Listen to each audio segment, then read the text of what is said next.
cause of more than 500 cases of lung illness affecting e-cigarette users. 8 of those people have died. But even before this outbreak, e-cigarettes had divided the medical community.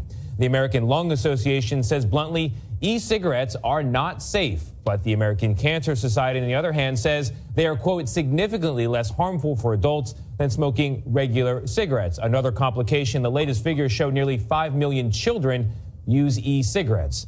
We wanted to see the science for ourselves. One of the web's most talked about pro-vaping videos is an experiment comparing the effects of tobacco cigarettes and e-cigarettes on the lungs.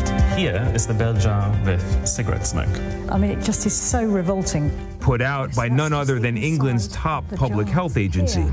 My research shows that e-cigarettes are significantly less harmful than cigarettes. Public Health England describes e-cigarettes as at least 95% less harmful than tobacco cigarettes.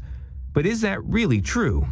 I would agree with that, and actually I would go further. I think there's now evidence from looking at the cancer biomarkers that it could be as high as 98 or 99% for cancer. David Abrams is a professor at New York University. We asked his colleagues in the School of Medicine to recreate the experiment by Public Health England. This is going to look very yucky. You're going to see lots of brown and dark color, and that's what's going to simulate what goes in the lungs of people. Let's see what happens. For about 2 hours, the NYU team simulated smoking 4 packs of cigarettes, comparing it to the same amount of vaping. In the end, Oh, the aroma. Do you smell that? the differences were plain to see. So this right here, this is tar. Yes. The damage caused by cigarette smoke was obvious. Look at that. This is only 4 packs of cigarettes. So this much material, it might not all deposit in the lung of a smoker, but this much material is entering their mouth and entering the lungs. Just nasty. Oh. The vapor from a coffee-flavored e-liquid, not so much. There's a little dampness.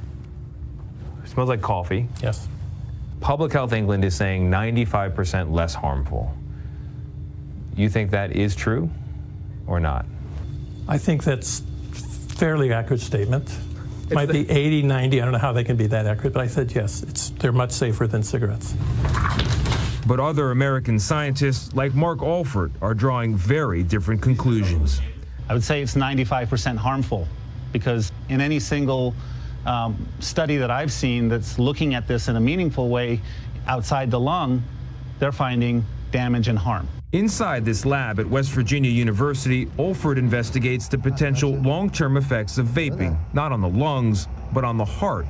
His team is exposing rodents to e-cigarette vapor. In a recent study, he looked at 8 months of exposure, the equivalent of 25 human years. And what he found concerns him. The machine is detecting a higher velocity of flow through these vessels.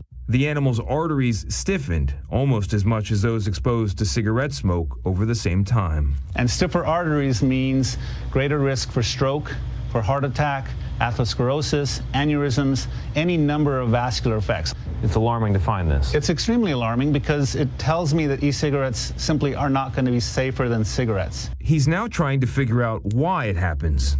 He says it's not the nicotine. It's something in the base solution. The base solution is made up of propylene glycol and vegetable glycerin. These are oils, petroleum. Yeah, but advocates of e-cigarettes say, look, it's just a little oil and water vapor, that's it.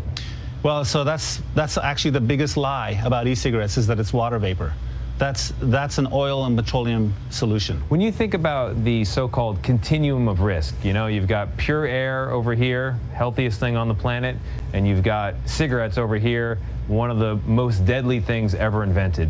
Where is an e-cigarette on that scale? I think it's just about as close to cigarettes as you can possibly get. And the CDC is now advising people worried about health risks to avoid vaping. But at the same time, they say anyone using e-cigarettes to quit smoking should not go back to cigarettes. May 2020 is the FDA's official deadline for e-cigarette manufacturers to demonstrate that they are a net good for public health.